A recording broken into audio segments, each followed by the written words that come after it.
will arrive soon. We're just getting these live pictures in. The Chinese president is about to begin a visit to Kazakhstan. He's there to attend the 24th meeting of the Council of Heads of State of the Shanghai Cooperation Organization.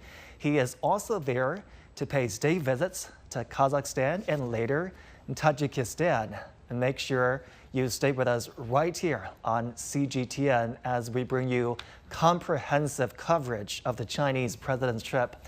It looks like the president's plane has just landed at the airport in Astana and is taxiing now. We should be able to get a visual of the visiting Chinese president anytime soon now. As you can see, a welcome ceremony looks set to welcome the visiting Chinese president. If you're just joining us here on CGTN, you're looking at live pictures coming out of the airport there in Astana, the capital city of Kazakhstan, where a welcome ceremony is ready to welcome the visiting Chinese president. The Chinese president's plane has just touched down there at the airport as he begins an official visit to Kazakhstan. He is there on 3 main missions. He will be attending the 24th meeting of the Council of Heads of State of the Shanghai Cooperation Organization. He will also be paying state visits, first to Kazakhstan and then to Tajikistan. CGTN will bring you full coverage on the president's trip there every step of the way. All right, everyone, welcome to our special coverage of Chinese President Xi Jinping's trip to Central Asia. I'm Zhong Shi, live in Beijing. Xi Jinping has left Beijing for Kazakhstan, and as we just saw, he has landed in Astana. He's there to attend the SCO summit and pay a state visit to the country. During the state visit, President Xi is set to hold talks with his Kazakh counterpart, Kassym-Jomart Tokayev. The two leaders will hold talks to further promote cooperation in what they have called a golden period of fast growth. President Xi will also pay a state visit to Tajikistan. We'll bring you reports and stories on the China-Kazakhstan friendship and partnership, as well as some insights on future ties. Joining me here in the studio is Zun Ahmed Khan, a Pakistani researcher at the Center for China and Globalization. Zun, welcome to our program. A pleasure to have you. Thank you. Thank you for having me. All right, on our broadcast this hour, Chinese President Xi Jinping is traveling to Kazakhstan, where he will attend the upcoming SCO summit in the capital, Astana. He will also pay a state visit to Tajikistan. Kazinform, a Kazakh news agency, and Kazakhstanskaya Pravda, a local newspaper, have published an article by President Xi ahead of his visit. In the article, Xi Jinping says this will be his 5th visit to Kazakhstan since he became president. He hopes the visit will deepen bilateral cooperation and push for the China-Kazakhstan permanent comprehensive strategic partnership to a higher level. President Xi also calls for consolidating the political tradition of mutual support, staying committed to the golden rule of mutual benefit and win-win in bilateral cooperation, as well as strengthening public support for an everlasting bilateral friendship. He also says the two countries should be responsive to the accelerated changes unfolding across the world, taking place on a scale unseen in a century. The Chinese president also voices his hope for this success at the upcoming SCO summit. The Chinese president's plane has arrived in Kazakhstan's capital city, Astana. CGTN reporter Chen Tong joins us from Astana. Chen Tong, what more can you tell us? Hi there, Zhongshi. Yes, I'm actually at a place President Xi is going to stay here in Astana. And as you can see behind me, there's a banner saying, "Warmly welcome President Xi's visit to Kazakhstan." And you can see the flags of both countries already on the sides of the roads. It's actually the 5th time for President Xi to visit Kazakhstan as the president of the People's Republic of China. And his first time in Kazakhstan was actually in 2013. And during his visit, at that time, he first brought up the idea of the Belt and Road Initiative. And since then, the bilateral trade between the two nations has been strengthening over the past years. And as you mentioned earlier, President Xi published an article here in Kazakhstan. And in his article, he says the two countries should work more in all aspects. And he specifically mentioned the so-called Middle Corridor, or known as the Trans-Caspian International Transport Route. And, this route starts from China's Lianyungang port all the way westward to Kazakhstan, and then go across the Caspian Sea and to Azerbaijan, then to more nations in Europe and Africa. And last year, 280 million tons of cargo went through the route, a year-on-year increase of over 60%. And President Xi also mentioned about future culture and tourism exchanges between the two nations. And, in the end of last year, the two countries introduced visa-free policies for each country's citizens. And since then, the number of Chinese tourists visited Kazakhstan has jumped by 12 times. And I also want to specifically mention, there's a very popular TV drama, To the Wonder, which depicts the Kazakh minority in China's Xinjiang. The lifestyle actually was premiered in Kazakhstan last night. I visited some Kazakh families, and they said they are very happy to see the popularity of the drama in China, because there'll be more people being interested in the Kazakh lifestyle, and the number of tourists. And after the drama gone viral, I think the number of Chinese tourists coming to Kazakhstan will continue to increase. And China and Kazakhstan have long been friends. Last year, bilateral trade between the two nations reached over $41 billion, a year-on-year jump of 30%, also a historic high. And of course, I think that this figure will continue to increase after President Xi's visit this time. Zhou Shi. All right, Chen Tong, we appreciate that update from you and hope to check back in with you later on this broadcast. In the meantime, we're still looking at live pictures coming out of the airport in Astana. The Chinese president's plane has touched down. It looks like a welcome ceremony is ready. We should be able to see the Chinese president momentarily. All things are being prepared to welcome the visiting Chinese president.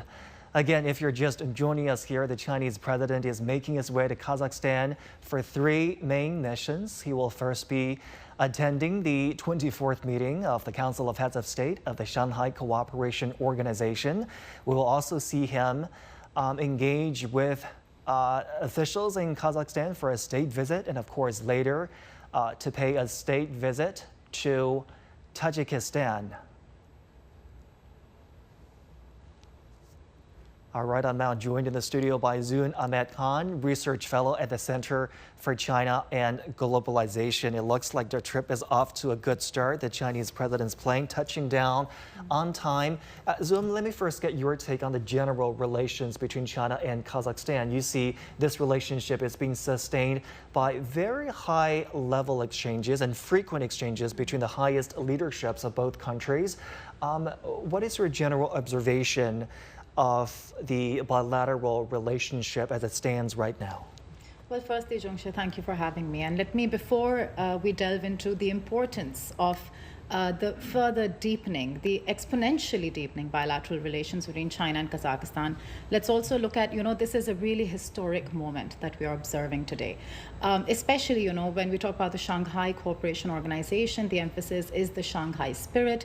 It is a spirit of friendship, of multilateralizing exchanges in the region and building trust between countries. And this is what the organization has, through many multifaceted ways, achieved. And now, one of the things that I also want to emphasize, as the world is watching this year's SCO Heads of State Summit play out, they are expecting this important voice, coming from a very important part of the world, which is for inclusivity, which is for exchanges, which is for trust, which is for development and deepening trade and connectivity. The president's plane is still taxiing there, and all actions on the ground are getting ready to welcome the Chinese president. I'm sorry for interrupting, but as you mentioned, the world is watching how this SCO summit will be unfolding here.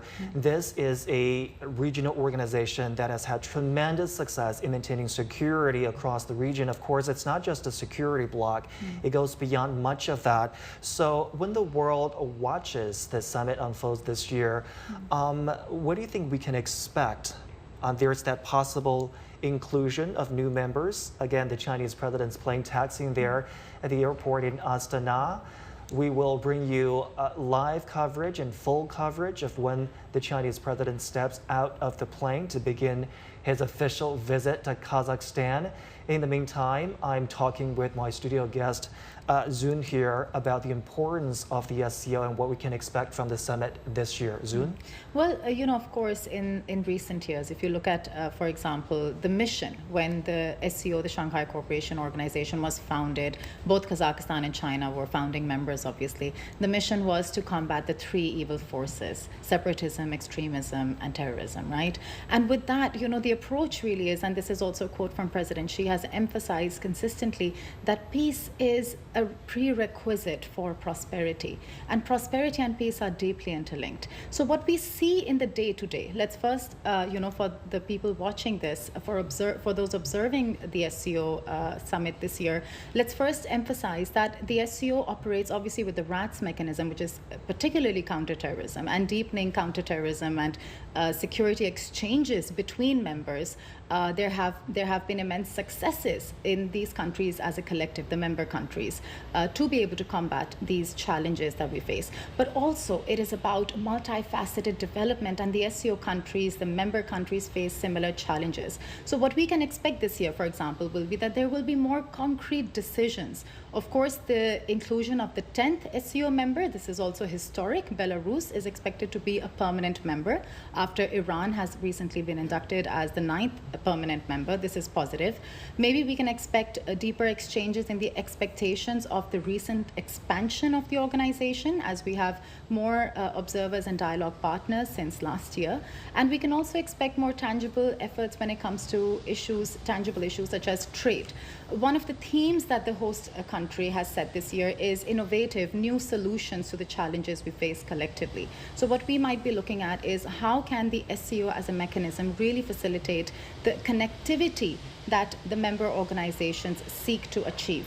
And by connectivity, we mean obviously infrastructure, we mean digital technology, we mean vocational trainings, and we also mean educational platforms. We mean banking coordination to be able to facilitate practical exchanges between the members. So there is going to be, I think, increasingly, of course, a more solid voice on the global stage, that the SCO countries, members, dialogue partners, and observers are all together in promoting a world that is inclusive, that is against these deglobalization trends that we unfortunately see.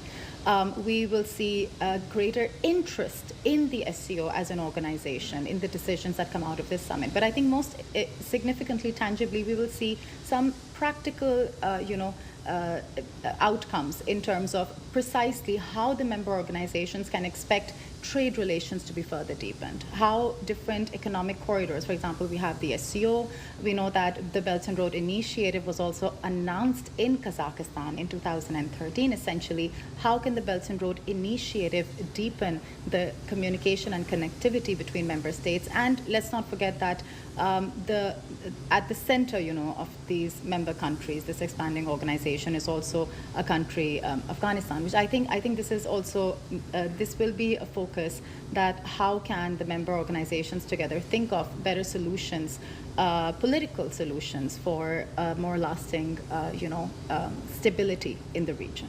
And I think one thing that's very important about SCO as an organization is that it's not any single country centric.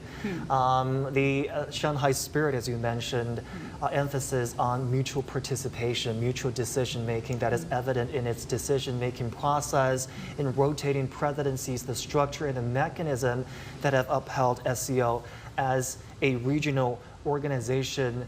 Zun, I do want to zoom in on just the relations between China and Kazakhstan with you for a moment. This relationship has enjoyed a very high level of political mutual trust and mutual support. When we talk about elevating and enhancing this relationship. Where does it want to go next? We know that, for example, the trade has increased by 30%. This is a massive achievement. Kazakhstan also plays a central role in the broader Eurasian connectivity today as we speak. We also know that Kazakhstan is a very energy-rich country that seeks to diversify its economy towards digitalization, towards vocational education, towards those, the sophisticated fields and industries that China is increasingly, becoming central to. So what I really see, this relationship going towards is, of course, deeper people-to-people exchanges. We have the visa-free, access to both sides, which is also very historic. We can see more cultural exchanges. But I think a very important element in the China and Kazakhstan equation will be how China can play a very central role in Kazakhstan's domestic drive to further modernize, to further diversify its economy, to further train its youth to be more competitive on the global stage. And this is something which is a major drive for many Belt and Road countries, but Kazakhstan being one that has a very unique history of exponentially deepening ties with China. I think this is going to be a central part of that equation. And as we've already seen some early fruits and results from Kazakhstan's deepening relations with China. I mean, the whole Belt and Road Initiative is about increasing connectivity, and Kazakhstan, as the biggest landlocked country in the world, it needs that connectivity. It needs that logistics. It needs for example, seaports, so that its products can be exported to more parts of the world. And all of that has been materialized with the deepening of the Belt and Road Initiative. Zun, what about the wider Central Asian region here? The Chinese president will be making his way to Tajikistan as well. How could this visit to Central Asia, even though it's just two countries, unlock potential cooperation between China and the wider Central Asian region? We know that last year, it was around May, that the China Central Asia mechanism was officially announced, right?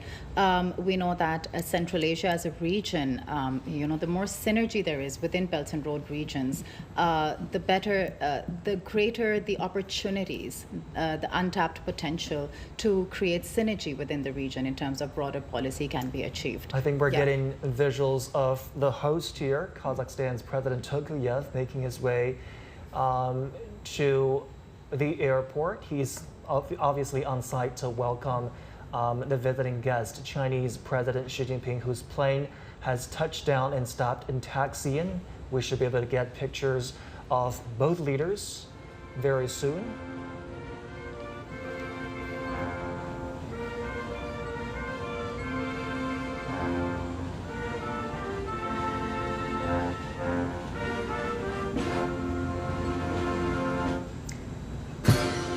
A welcome ceremony there in full swing as Kazakhstan's President Tokayev is making his way to the plane carrying the visiting Chinese president.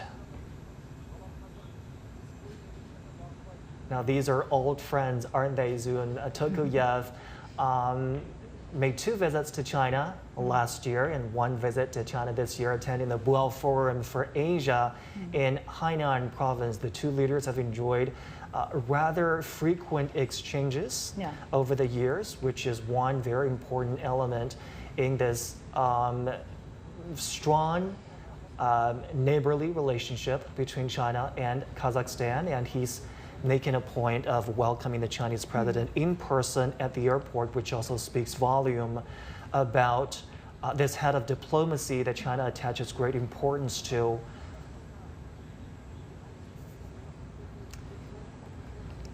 This will be President Xi's fifth visit to Kazakhstan. During this trip, President Xi will hold talks with President Tokayev and have an in-depth exchange of views on bilateral relations, cooperation in key areas, and the regional and international landscape. We are waiting to see the visiting Chinese president. We should be able to get a visual of President Xi momentarily. There, Chinese President Xi Jinping waving to the crowds, welcoming him at the airport in Astana. We just saw Kazakhstan's President Tokayev there welcoming and meeting his guest from China in person. They have got to know each other pretty well, I would say, through frequent exchanges over the years. We just mentioned Tokayev made 2 visits to China in 2023, 1 this year already, and this is Chinese President's 2nd visit in 2 years' time. He has made 5 visits to Kazakhstan. The 2 leaders walking at the airport in Astana, they will engage in exchanges about bilateral relations, cooperation areas.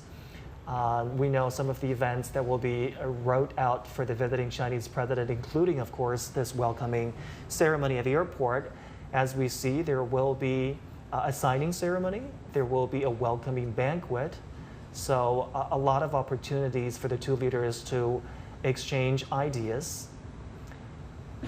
And Kazakhstan was actually the first country that the Chinese president went to after the COVID-19 pandemic.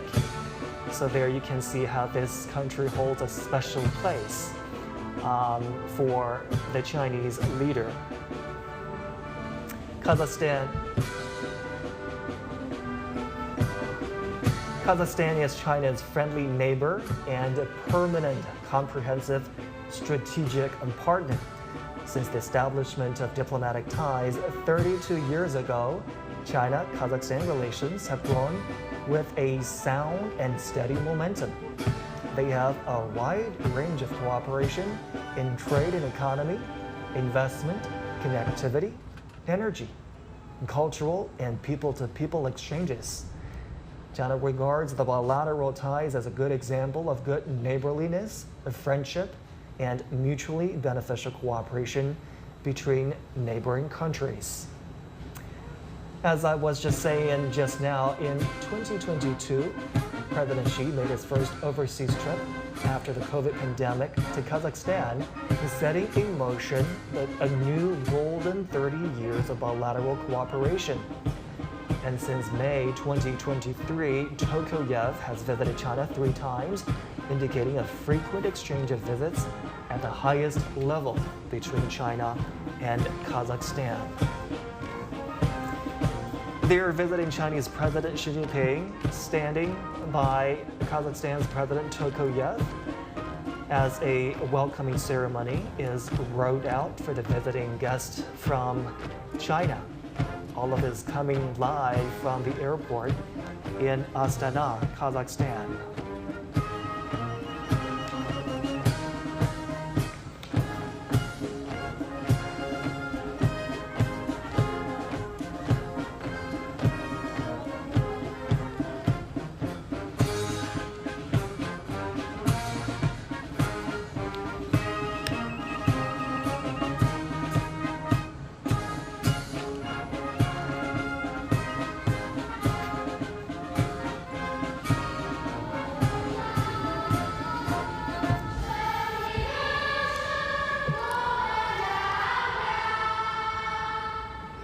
A children's choir is singing a patriotic Chinese song as they welcome the visiting Chinese president. A local children's choir is singing in perfect Mandarin this Chinese song that is wildly popular. I would even say it's got a household name, Ode to Motherland, to welcome the visiting Chinese president.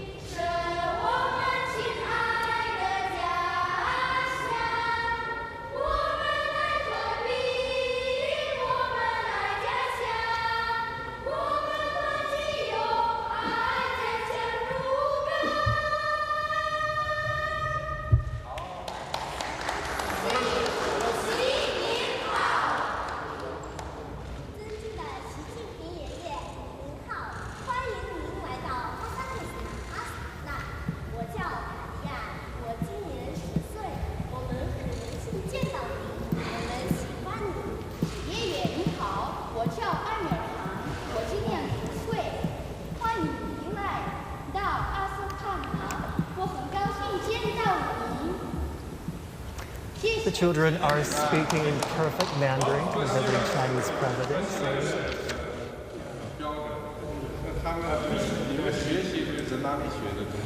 The children were speaking perfect Mandarin as they welcomed the visiting Chinese president. They were saying, "Welcome to Kazakhstan. We like you."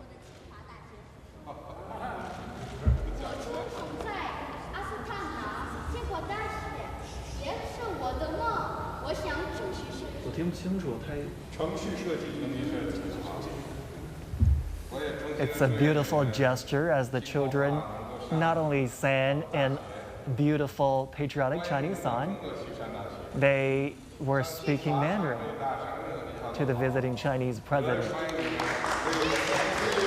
looks like it's a gesture very warmly welcomed.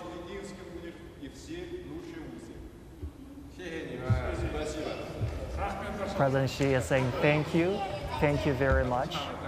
After seeing that patriotic song, that some of the children were welcoming the Chinese president in perfect Mandarin, saying to him, "Welcome to Kazakhstan. We like you, welcome." A beautiful gesture organized by the hosts from Kazakhstan as they welcomed the visiting Chinese president there at the airport. A children's choir from Almaty apparently were organized as part of a welcoming ceremony. Zun, what is your impression of the start of this visit? I mean, it's very cozy, it's very sweet. Yeah. As you can see, a children's choir was brought in from Almaty to welcome the visiting Chinese president. They sing a song that pretty much every Chinese person knows by heart, and they opted to speak in Mandarin to greet the Chinese president, expressing how much they appreciate his arrival and his visit to the country. What is your impression of just that arrangement? Absolutely heartwarming, just to watch how, with how much it's a lot of effort and a lot of warmth, as you mentioned, in welcoming the Chinese president.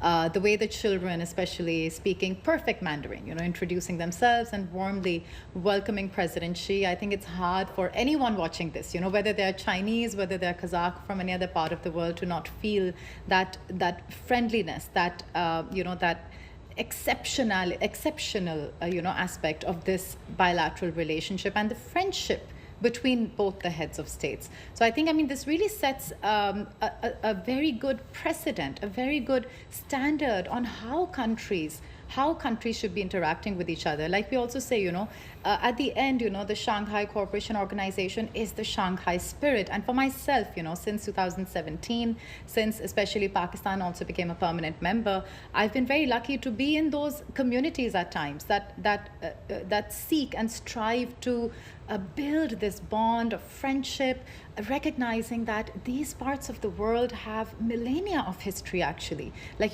there was a mention of, your colleague also mentioned, that there is a Kazakh minority in Xinjiang.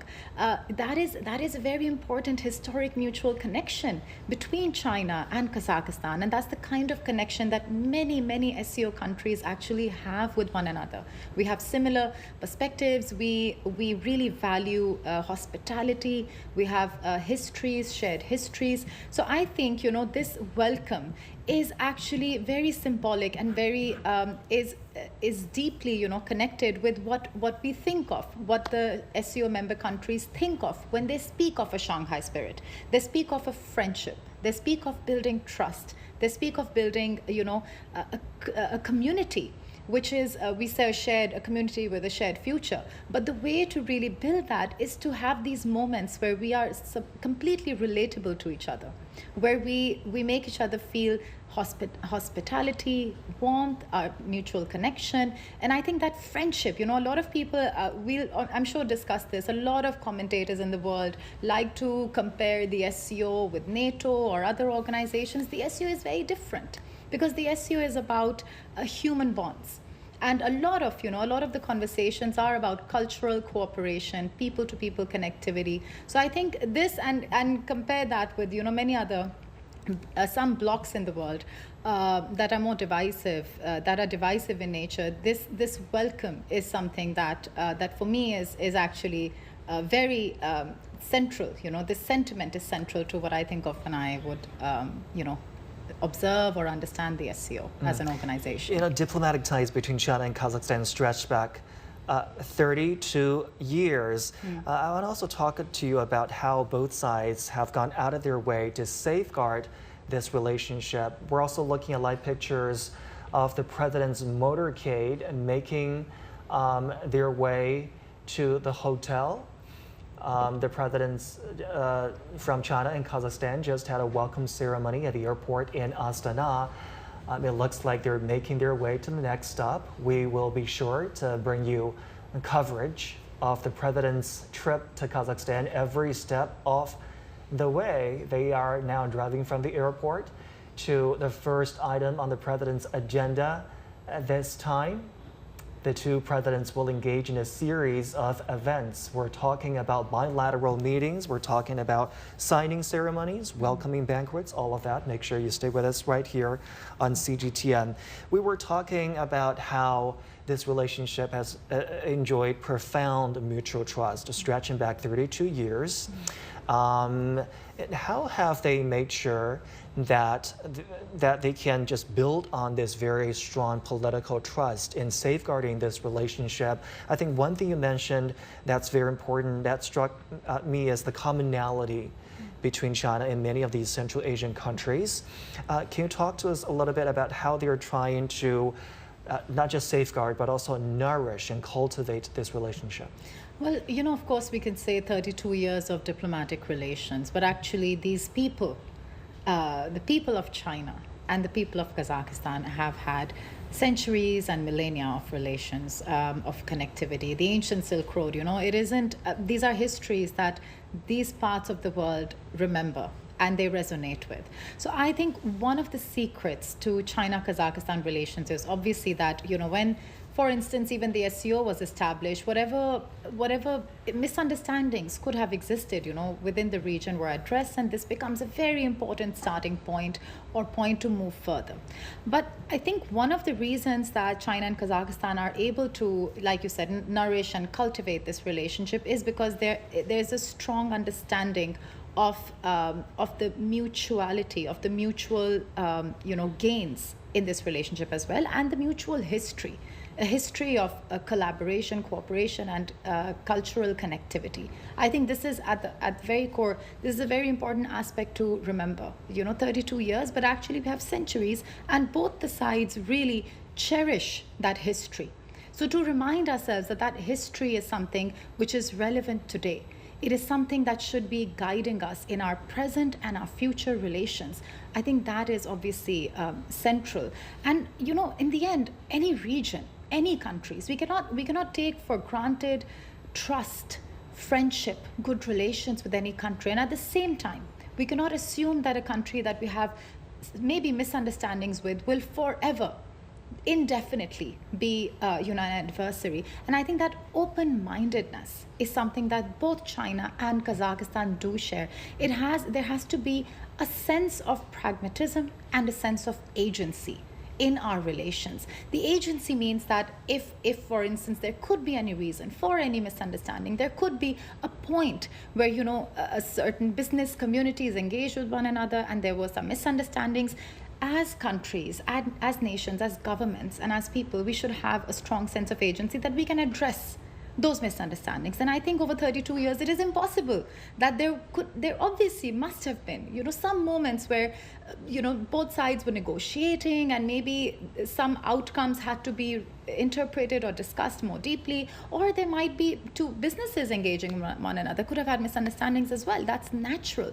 But I think in the end, the positive aspect of the foreign relations of both countries, which come into synergy when they interact with each other, is that they focus on the bigger picture. They focus on the shared history. They focus on the reality that the only option for us to prosper as countries individually is to look at what we have in common with each other. So I think that's definitely a shared aspect. And of course, on the practical front, as you also mentioned, Kazakhstan, the Central Asian region, is landlocked, and China is the country in the world that's able to build the kind of infrastructure that's able to also with the partnership with countries, like-minded countries, enable those countries to also meet their requirements, their missions, their dream to be central to the Eurasian connectivity dream, which they have been since the early 2000s. So there is a mindset, there is a shared history that they both remember and resonate with.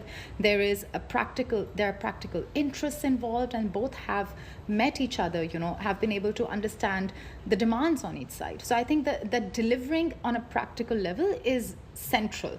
And at the same time, it's a welcome like this. I mean, the flags, on the streets, the children, the joy, the sheer joy on both sides. This is a further, sign. Such interactions are important to remind each other and to enable the people on both sides to also move in this direction. A great analysis, Zun. They value history. They value the bigger picture. And also because there are no major obstacles facing China and Kazakhstan in terms of, the border issue. There's no border issue. There's no obstacle of any kind that would impede exchanges and cooperation. Let's also talk about China and Kazakhstan's roles in the SCO. As you mentioned, both have been founding members, both because of their size. Some might say that they play a bigger role in the SCO, even though the SCO values mutual decision-making, all members, equality, all of that. How would you comment on specifically China and Kazakhstan's roles in SCO and the SCO's success so far in ensuring regional security? I think for both China and Kazakhstan from the very start, like as you said, obviously the SCO has, we can call some countries big and small based on land, population, geography. The SCO, one of the SCO's major points that it also garners a lot of attention globally is because of the geographic and population significance of the organization. So those factors may matter, but within the organization, all countries are equal. That said, I think one of the reasons that both China and Kazakhstan are exceptionally central also to the organization is because for them, the SCO has consistently been a priority platform. And by that, I don't mean that, obviously we have the Belt and Road Initiative. Also, we know that they two complement each other. There are other avenues. I remember when the China Central Asia mechanism was announced, there were many commentators or people saying, what's the point of this mechanism when you already have the SCO? It's not about that. Parallel mechanisms don't inhibit the SCO in any way. They don't cancel out each other. They do not cancel out each other. This visit is also a bilateral visit. It doesn't cancel out each other. They have different functions. So I think obviously on a practical front, we know that both Kazakhstan and China have at various practical, many practical challenges that the members, the global community faced, and as a consequence the members faced. They have initiated steps to be able to collectively address those challenges. A very important example will also be COVID-19. When the pandemic started, both China and also Kazakhstan were very central in trying to figure out how can the SCO members also help one another. So we know the evolution of the SCO is about being receptive to the practical challenges that the SCO countries are facing, and that's its flexibility.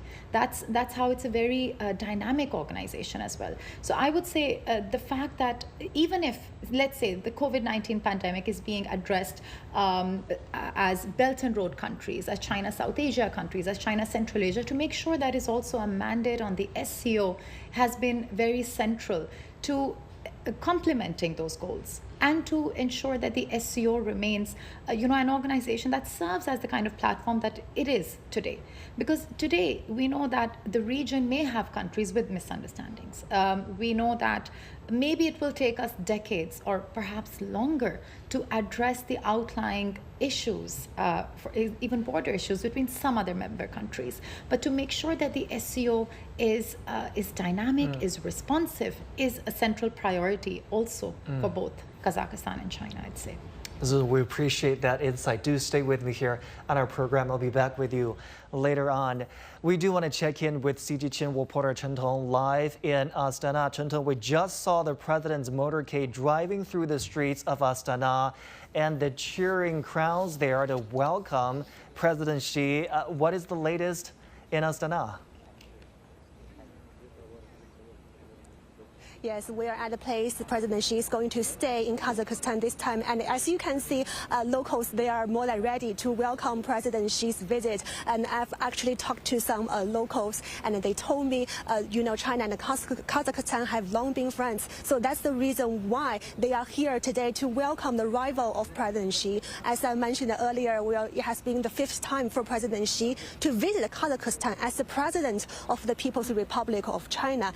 And earlier, he published the article the two countries should work together further in all aspects, including economy, education, and culture. And of course, this time he's also expected to attend SCO summit. Well, of course, it has been the 11th time for him to attend SCO summit since 2013. And one of the highlights this year at the SCO summit is actually the expansion of the SCO membership, with Belarus is set to join the organization as the 10th member nation. And earlier, the Ministry of Foreign Affairs of Kazakhstan has confirmed some 30 agreements will be signed this time at the summit. And SCO members are very crucial to the world economy, as they account for half of the world population and of course 1/3 of the global GDP. So we are expecting to see more agreements to be signed this time here in Astana, Zhongshi. All right, we're looking forward to see the many parts that will come on this trip. CGTN reporter Chen Tong live in Astana for us this hour. Chen Tong, we appreciate that update. Let me get back to my studio guest here, Zun. Zun, I do want to take this opportunity to talk to you about the Belt and Road Initiative and its major achievements over the more than 10 years. The ancient Silk Road actually passed through Kazakhstan. And so it was only fitting that the Chinese president put forward the Silk Road Economic Belt. That's part of the Belt and Road Initiative in Kazakhstan in 2013. Over 10 years have passed. What would you say are the crowning achievements of the Belt and Road Initiative, specifically in Kazakhstan? Specifically in Kazakhstan, obviously, overall, the Belt and Road Initiative has expanded so much that was unfathomable at that time, back in 2013. And Kazakhstan being, the starting point, there's no doubt that this is the country that became, in a way, also emotionally, in a very symbolic, in a very significant way, connected integrally to the idea of what we now call the Belt and Road Initiative, from One Belt, One Road as well. I think one of the achievements for Kazakhstan is we know that the major initial infrastructure projects in Kazakhstan and other Central Asian countries started in the early 2000s, actually, right? And since then, we see double-digit trade growth, 30% as we can count the recent figures. So the hard infrastructure development actually was already happening in Kazakhstan, and that infrastructure development started in many Belt and Road countries much later. So then it is a valuable question to ask: what further has Kazakhstan also gained and achieved under the BRI? And I think here we can say that the diversification of the relationship, really. So we have obviously infrastructure that has further increased. Kazakhstan also, like many other countries, plans to further diversify its economy, wants to be more digitalized, wants to focus on people-to-people connectivity, also wants to be part of those emerging industries that are very central to China. And I think what the Belt and Road Initiative has further promoted in Kazakhstan is also the people-to-people, cultural, and B2B aspects of the relationship. And I think this is something, very important. So we see that cultural cooperation, we see that there's a lot more people-to-people visits since the Belt and Road Initiative was announced. A lot of young people from Kazakhstan are coming to China and vice versa. More employment is being generated. A community between both countries is being created that understands each other, which will, take that friendship on the state level towards a business to business and people to people dimension. So I think the depth and the scope of the relationship has actually completely transformed since the BRI was announced. And I'll also add that one of the main contributions I think the Belt and Road Initiative has is obviously, we can talk about digital economies, we can talk about green energy, we can talk about financing many projects, many domestic projects that countries have had in mind, and co-creating, opportunities for countries and regions at large. But I think a big contribution of the Belt and Road Initiative to Kazakhstan, like other countries, has also been to have a more innovative approach towards development, an approach that China has successfully demonstrated and been able to alleviate hundreds of millions of 800 million people out of poverty from. That approach is very unique to China and is now gaining traction in the world. So for Kazakhstan, of course, Kazakhstan is a relatively wealthy country. Kazakhstan upper is a country, middle income, I seem it's to an remember. upper middle income country, right? But at the same time, the multifaceted approach that China has taken in its own development is attracting new kinds of industries and creativity in the Kazakh economy. And this is a shift actually that we are seeing in many parts of the world, including Kazakhstan. We are seeing many countries that are actually very energy rich, trying to understand how can we further invest in our people, how can they be trained in the most emerging industries, emerging fields. Talent development, even for a country that is wealthy, is so important. And this is where China-Kazakh relations, through the BRI and also through bilateral relations, through the SCO mechanism, are really going into a phase that was perhaps unprecedented, unfathomable more than 1 decade ago. Can I just follow up on one specific question regarding energy, because Kazakhstan is a resource-rich country. Yeah. Its mainstay is actually energy exports. As you mentioned, Kazakhstan has been seeking to diversify its economy.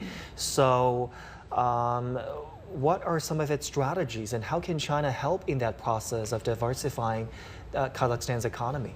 I know that Kazakhstan, and this is again, as I mentioned, now globally the conversation about greener economies, green energy, diversification of the economy, moving towards industrialization, even if you are an energy-rich country.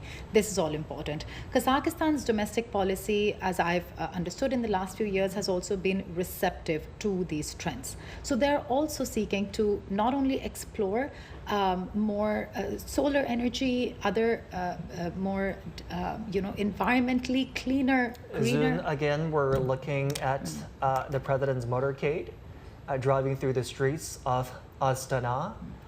The two presidents, the Chinese president who has arrived in Astana, Kazakhstan, has met his Kazakh counterpart Tokayev at the airport, and now it looks like the two are driving to the next agenda items today. Make sure you stay with us. We'll bring you full coverage of the visiting Chinese president's trip there. I'm sorry for cutting you off. You were saying that Kazakhstan was exploring. Yeah, exploring, how can Kazakhstan also, like many other energy-rich countries, look at the Middle Eastern economies as well.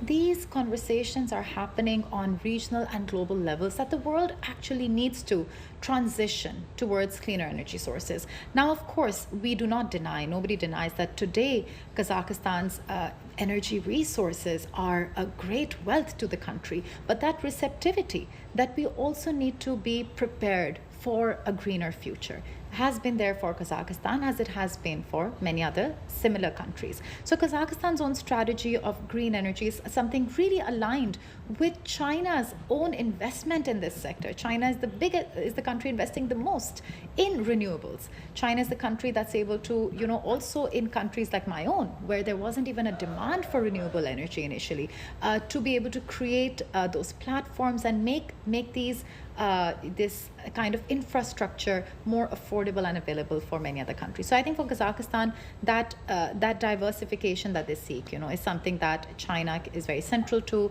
They also now vocational trainings, vocational education is a very important aspect of the mutual cooperation. So is tourism. Actually, tourism is of course there for friendship, but also for business collaborations. Once you have more exchanges between people. I mean, if a lot more Kazakhs are visiting China, they will be exposed to what's happening in Yiwu or other manufacturing hubs of China and see how they can further facilitate the industrialization of Kazakhstan.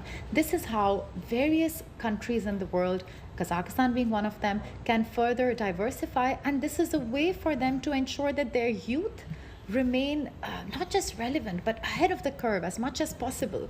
Now, globally, the conversation is about talent development. And even to the SCO, actually, not just bilateral relations between China and Kazakhstan, to the SCO as an organization, to the United Nations, youth is a very central part of the conversation. What that means is, let's make our youth, let's enable, let's do whatever we can to provide them the opportunities of today for a better tomorrow. And for that, I think for Kazakhstan, even if it's a very resource-rich country, in the end, it is one of the younger populations in the world as well. How can this young population be invested in to have the skills to be competitive in the world? I believe we just got a glimpse of Kazakhstan's youth, bilingual, worldly, open, friendly. That's confident, very confident. Very confident, a lot of potential there. Zun, thank you so much. And Kazakhstan's officials and the public welcomed Chinese President Xi Jinping's day visit. They expect the trip to inject new impetus into bilateral cooperation in multiple fields. The China-Kazakhstan Permanent Comprehensive Strategic Partnership is at an unprecedented level. It is the highest level of bilateral relations. The Chinese president is about to attend the SCO summit and visit Kazakhstan. This will be his 5th visit to Kazakhstan. Kazakh President Kassym-Jomart Tokayev visited China 3 times from May last year to March this year.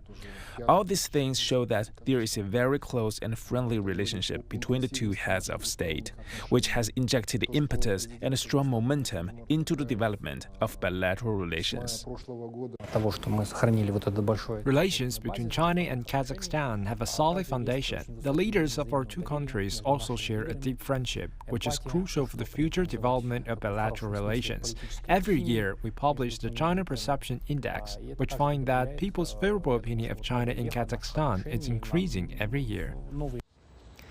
Located in the center of the Eurasian continent, Kazakhstan was an essential point on the ancient Silk Road.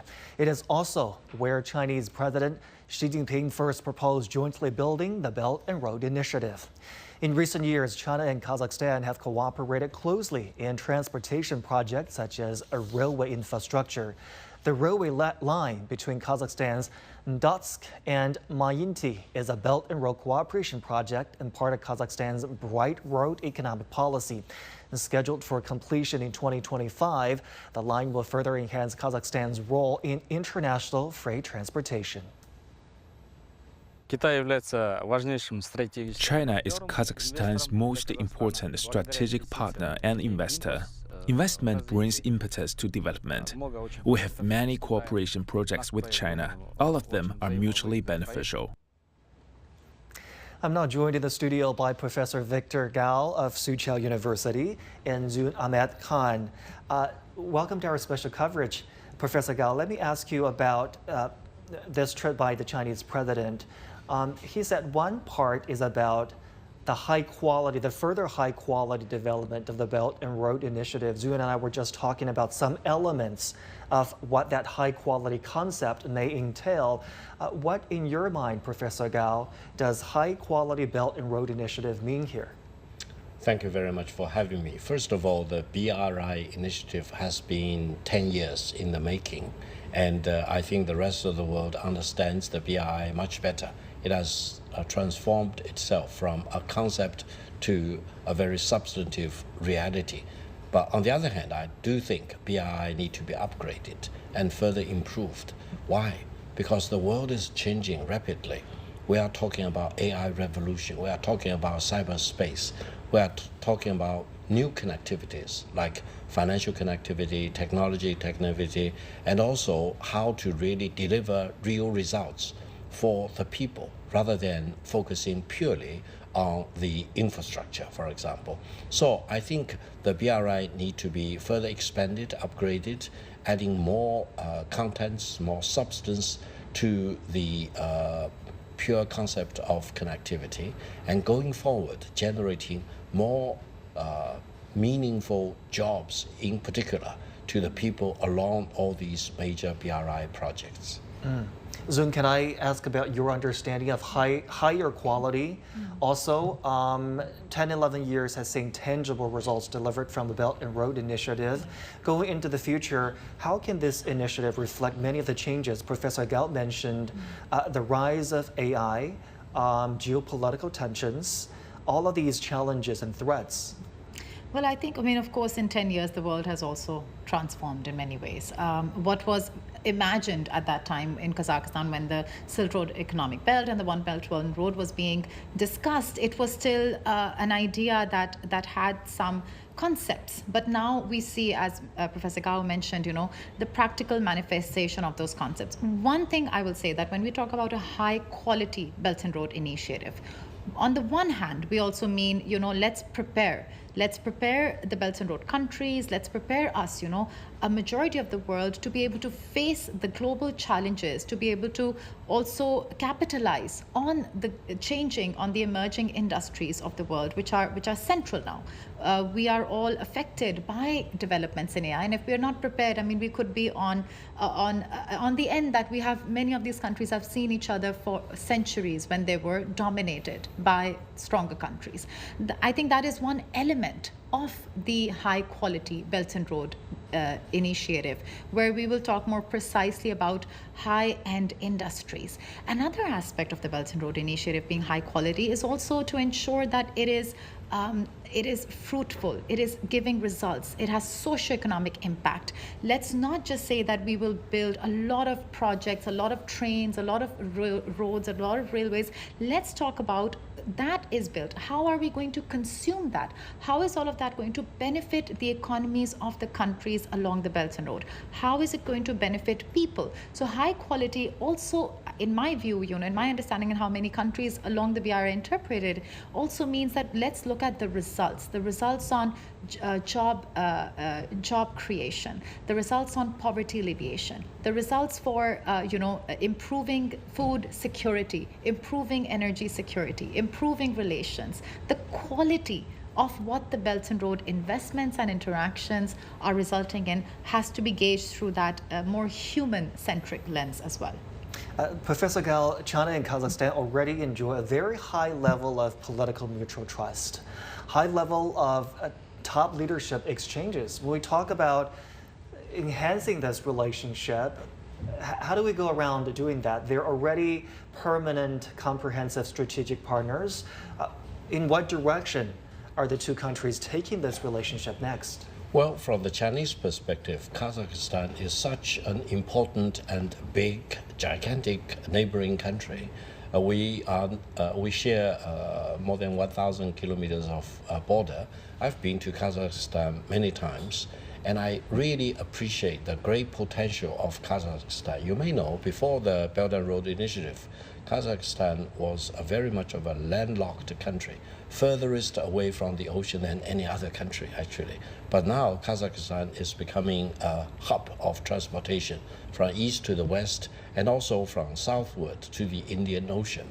Not only railway connection, highway connection, airport, for example. So I think Kazakhstan has been transforming itself in terms of the circumstances it needs to face, and, for example, in terms of how to develop the local economy by integrating its economic development with China, with all the other neighboring countries, etc., and also how to add this digital economy on top of the traditional way of doing business.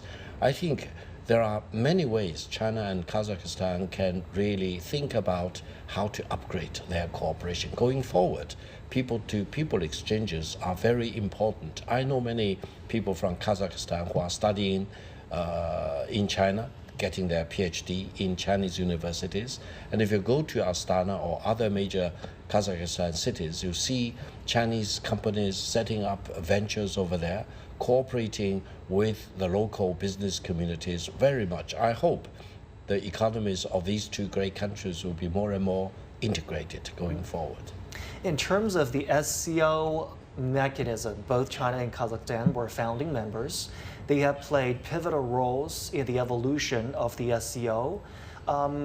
Going forward from this point, how should they enhance their roles and expand their roles in the SCO, Professor? Well, first of all, SCO started about more than 20 years ago, mainly as an anti-terrorist organization. It's a local, and it's very much targeted against the extremism spillover from Afghanistan because of the war in Afghanistan just started.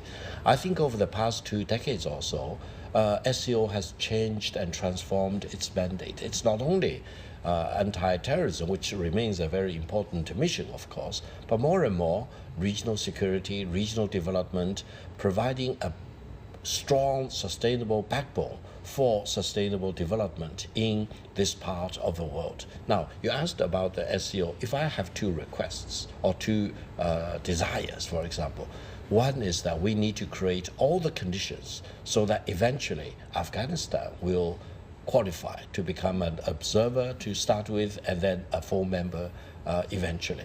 Now, the other one is Mongolia. I hope Mongolia will overcome all the problems and difficulties it is facing and eventually develop a stronger interest in becoming a full member of SCO. Because if we leave Mongolia outside of SCO framework and leave Afghanistan outside, this SCO framework is not complete. We need to do whatever we can through the joint efforts of all the member states to bring in Afghanistan and Mongolia into SCO. Professor, I believe we do have time for one more question. Zhu and I talked about how China and Kazakhstan engage in a number of different mechanisms. There's the bilateral relationship, of course. There's the SCO. There's the China Central Asia Summit, which had a successful summit last year. How do these different mechanisms complement each other instead of canceling out each other? Well, I think the more such mechanisms, the better. Why? Because, as I said, Kazakhstan is a big country in terms of the landmass, huge resources over there, and right now, if you adopt this, change the view of Eurasian landmass, it is in a very important transportation hub. Therefore, I think between China and Kazakhstan and through the SCO framework and other regional organizations, the more Kazakhstan is brought into these regional cooperation, the better. And also, Kazakhstan is also a very much important leading member of all the Central Asian Muslim countries, together with, for example, Pakistan. And all these common threats would need to bind them together. And from the Chinese perspective, the more integration there are, not only between China and Kazakhstan, but also Central Asian countries and throughout this region, and not only in economic terms, financial terms, technological terms, and more recently in terms of space cooperation, for example, there is no limit to how this enhanced regional cooperation can be conducted involving Kazakhstan or all the other important member states of the SCO. All right, Professor Zun, thank you so much for coming in. We appreciate your expertise and analysis. And that is all we have on this special coverage. Before we go, let's have a recap of President Xi Jinping's arrival in Astana, Kazakhstan. I'm Zhong Shi in Beijing. On behalf of the entire team here, thank you so much for watching, and news continues on CGTN.